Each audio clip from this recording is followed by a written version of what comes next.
I slid my own key into the lock, and it didn't fit anymore. The clatter of metal in the silence sounded like a cold rejection. I called Daniel, my only son, 3 times. No one picked up.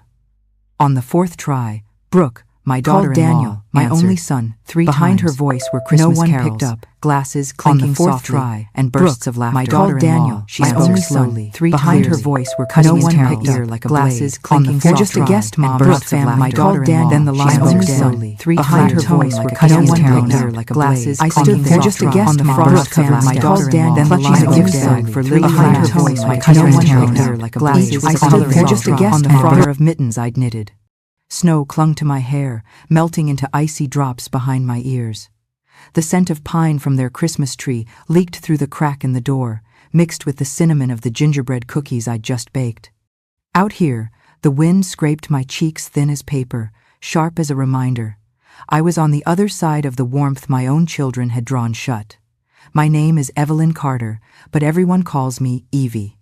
All my life, I've fixed what's cracked, chipped, or broken. From drawer handles to coffee table corners. I could also fix the tiny fractures in a family. Tonight I learned there are breaks people create on purpose, just to push you off the edge. The candy cane-shaped porch light blinked a long, tired pulse, as if exhaling. Inside, I heard Lily's unmistakable voice. "Daddy, where's Grandma?" Then silence. Someone must have turned the music down. I tried the lock once more, knowing it had been changed. My thumb had gone numb. My thin, aging skin touching the metal felt like a sting. I set the gingerbread box down next to the Joy doormat. Brooke always liked big red letters, neat and bold. I looked at it and felt the irony. 3 letters, and not one meant for me. "Evie, don't complicate things," Brooke used to say, when I told the kids, to say please and thank you. Back then, Daniel stood in the kitchen among the wine glasses I washed for them, just nodding as if it were trivial. I lost my husband 2 years ago. To fill the emptiness, I'd moved into the small room off their garage, paid for groceries, cooked dinners, sometimes fixed a loose cabinet handle or painted a frayed shelf. I told myself it was just for the winter, just until the grief passed. But this afternoon, Brooke had texted, "Don't be late." The kids need stability. I hugged the gift bag, stopped at church, listened to people singing Silent Night, and believed I still had a place in that hymn. How foolish. The phone trembled in my hand. I called again, not because I didn't understand the sentence, but because a mother's heart still imagines there's a mistake. "Daniel, please pick up." But the moment I heard, "You're just a guest, Mom, not family," I knew there was no mistake. Some sentences are born to end all explanations. You might think I screamed, banged on the door, made a scene. I did something entirely different. I swallowed, tilted my head back so tears wouldn't fall, and left the gingerbread box at the door, like a mail carrier delivering one last parcel. Then I turned, stepped off the stoop, letting the crunch of snow under my shoes speak for me. From now on, I will stop knocking. Across the street, the neighbor's house still glowed with string lights. Their inflatable Santa tilted in the wind, belly pumping like it was laughing at me. I pulled my wool scarf higher over my nose. The damp smell of wool mixed with the old paint scent still lingering from the shelf I'd repainted for Brooke last week. I remembered my hand brushing paint across that edge, slow strokes, trying to hide a crack, the way I'd been hiding a truth I'd known for a long time. I was here not because they needed me, but because it was convenient for them. At the corner, the church bell rang again, 12 chimes, then silence. I opened my phone, dared to dial the Maple Inn, the cheap motel off the highway I used to pass, taking Lily to piano lessons. "Any rooms left?" My voice sounded like it came from someone else's chest. "One last room, ma'am," the clerk said, keys clicking in the background. "Merry Christmas." I laughed not from joy but because those 2 words, tonight, felt like a blessing delivered to the wrong address. I pulled out a parking stub, still tucked in my coat pocket, the kind the kids teased me for keeping. I didn't keep them out of stinginess, but as proof I'd once stood in places I had a right to. Tonight, I made myself a promise I would walk to a different place, build a different door, hang a different sign, "Welcome home." As I passed the living room window, My shadow slid across the glass, merging with the blinking colored lights. For a second, I saw myself on both sides. Inside, people are raising glasses. Outside, an older woman aged 10 years was on a phone call. But don't rush to pity me. Because, dear friend, sometimes the cold snow teaches you how to start a fire. And tonight, right here on this frozen stoop, my fire sparked. If you're still listening at this moment, let me know where you're watching from. Leave a comment so I'll know how far my story has traveled. Maybe you've had a night when the person you trusted most turned you into a stranger. And if you haven't, I hope you never have to know that feeling. And stay with me, because what I do next, you won't believe. I walked until the small flame inside my chest turned into just enough warmth to keep my legs from freezing. The neon sign outside, Maple Inn Vacancy, flickered, the last letter N half dead, washing the snow in a pale pink glow. At the reception desk, a middle-aged woman wore a peppermint pin on her green sweater.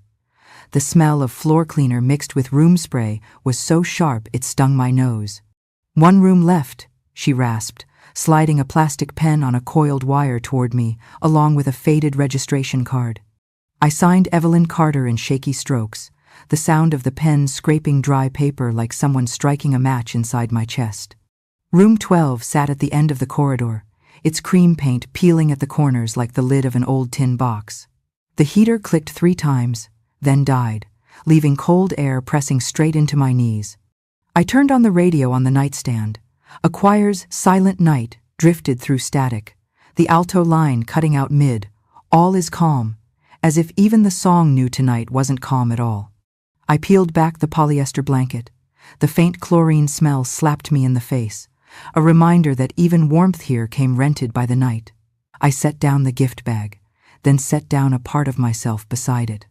My left knee began to ache in that familiar way it always did when temperatures dropped below 0. I bent it, rubbed the joint with my palm, hearing the faint grind of bone like sand against glass. In the next room, someone turned on the TV. The news anchor's voice murmured about a record-breaking snowstorm. Pipes above hissed like a sigh. I closed my eyes. The scent of cinnamon from the gingerbread box still clung to my fingertips, blending with the faint smell of old wood that had no reason to be in this room, except perhaps memory had furnished it. Or maybe because Bill, my late husband, still lived here, somewhere inside my mind, longer than this cold night could last. When Silent Night reached its chorus, a memory unlatched itself. Like a drawer that had been stuck for years, it was finally forced open. Brooke, standing in the kitchen, holding the cherry wood ladle I had polished for her the week before. "Evie, this house doesn't teach thank yous by force," she said, smiling a porcelain smile. The kids expressed themselves freely. I saw Lily, 12, setting her bowl down gently on the table, and Max, 9, fumbling with his snow boots. "Sweetheart, hand Grandma your gloves, please," I'd said softly, the way you'd place a leaf into someone's hand. Daniel, my only son, stood by the counter pouring coffee, looking at no one, saying quietly, "Mom, let's not start something again." That sentence had fallen between us like a spoon clinking inside an empty cup. I snapped back to Maple Inn when the heater groaned one last time and gave up. I crawled under the blanket, pulled my thick coat over it for weight, trying to anchor my trembling body. I laid a hand on my chest. My heartbeat wasn't racing like when I heard, "You're just a guest." But every beat landed on a fresh bruise. "Tomorrow," I whispered to the ceiling, "I'll withdraw some cash, book 2 more nights, and think. I would never knock on that door again." But that didn't mean I knew where to go now. By morning, the wind was razor sharp. I wrapped my scarf, pulled on my wool hat, and crossed the salt-streaked parking lot toward Maple Ridge Credit Union. Inside, the air smelled of old coffee and new plastic from the ATM counter. A teller with a reindeer headband smiled, glitter dots on her cheeks like fake snow. "Good morning, Mrs. Carter." I nodded, slid my card across. The scanner beeped, and the screen flashed red. "Declined. Like a fresh cut. Could you try again?" I asked, keeping my voice calm though my throat felt as dry as parchment. Beep. Declined. Behind me, a young mother pushed a stroller, scrolling her phone. A boy with AirPods glanced over, one earbud dangling. The bass of a rap song thudded faintly toward me, like a beat that had no respect for silence. "Let me check our system," the teller said, moving her mouse quickly. Her eyes scanned the screen. "Oh, there's been a change in account access. Yesterday, around 4:12 p.m. She looked at me with that polite pity reserved for empty gift boxes. "I'm so sorry, Mrs. Carter. I'm not allowed to disclose details, but you can contact the co-owner to—" "I understand," I interrupted softly. Unwilling to hear words like procedure or assistance, I grapple with my dignity. I nodded, pulled my card back. The sound of plastic scraping the counter felt like something falling off me. Brooke called it helping manage expenses. She'd renamed the account household, but that word home had frozen shut last night, on the other side of that door. Now, all that remained was the red word, declined, stamped across my reflection. I stepped outside. The wind hit, making my eyes sting. I told myself it was the wind. By the door, a taped bus schedule fluttered. Cleveland 10:35 a.m., Columbus 2:15 p.m. I pictured myself sitting on a hard seat, coat in my lap, watching this town slide backward through the fogged bus window, a film reel shaken by a trembling hand. Go where? Live where? At this age, who do you even call to ask permission to start over? "I know that look," a woman's voice said behind me. Warm, thin, clear as a wine glass tapped lightly. I turned. Martha Ellison, hair silver, tied neatly behind her head, wearing a wool coat pinned with a tiny brass drawer handle, was holding a cardboard box filled with bits and pieces, drawer knobs, a tin of wood polish, and a few catalogs. "Evelyn Carter, isn't it?" She squinted. "I bought that shaker cabinet your Bill made, the maple one with BC carved under the left drawer. It's the only thing keeping my shop from falling apart." She smiled, eyes crinkling like folded paper. The name Bill touched me like a warm hand on a frozen shoulder. I nodded, my lips stuck together from the cold. "He carved it so small you had to catch the light just right to see it," I said. "He used to say, 'Good work doesn't shout.'" Martha nodded with the knowing of someone who understood unsaid things. "You look like someone hit by a snowstorm and a bank on the same day," she said gently, not a single unnecessary question in her tone. She shifted the box to her other arm, held out a hand steady, lined with blue veins like polished wood grain. "If no other doors are open, my shop still is." I looked at that hand. Not young but strong. Then at the bus schedule 10:35, almost here. Then at the bank window, my reflection in the glass, a faded gray hat, a slightly crooked scarf, eyes that had aged through too many winters. Part of me wanted to turn, run to the bus, leave that hand hanging in the wind. But another part, the one that still knew the difference between genuine warmth and decorative light, told me that sometimes family is simply the person who opens a door without asking for proof of identity. "I'll pay for the coffee," I said, a last small act of pride held intact. Martha laughed. "My coffee's free. But you can pay with a story. I like furniture with a past." She nodded toward Main Street. "Heirloom house. The green sign with the sparrow on the willow branch, you've seen it before." We walked side by side, snow crunching sharply underfoot. I heard the wind threading through streetlight wires, the faint aroma of coffee drifting from the corner cafe. The bell of a nearby shop was chiming as someone entered. Heirloom house appeared a white-painted door, a green wooden sign faded with time, a golden filament lamp still glowing bright in daylight, as if the night hadn't ended. Inside, the air was rich with linseed oil, lemon, wax, and old wood dust, the scent of a place where people didn't discard the past. They repaired it. Martha set her box down and turned on a small cream heater. Its soft hum unfurled warmth like a thin blanket. She handed me a white ceramic mug, a small crescent chip on its rim. "Someone returned it for that crack," she said, winking. "I kept it because it tells stories." I wrapped my fingers around it. The sting of cold meeting heat made my heart relearn something.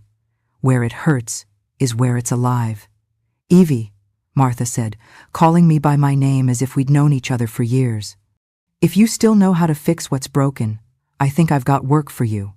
If they changed the locks last night, then today we'll change the way doors open."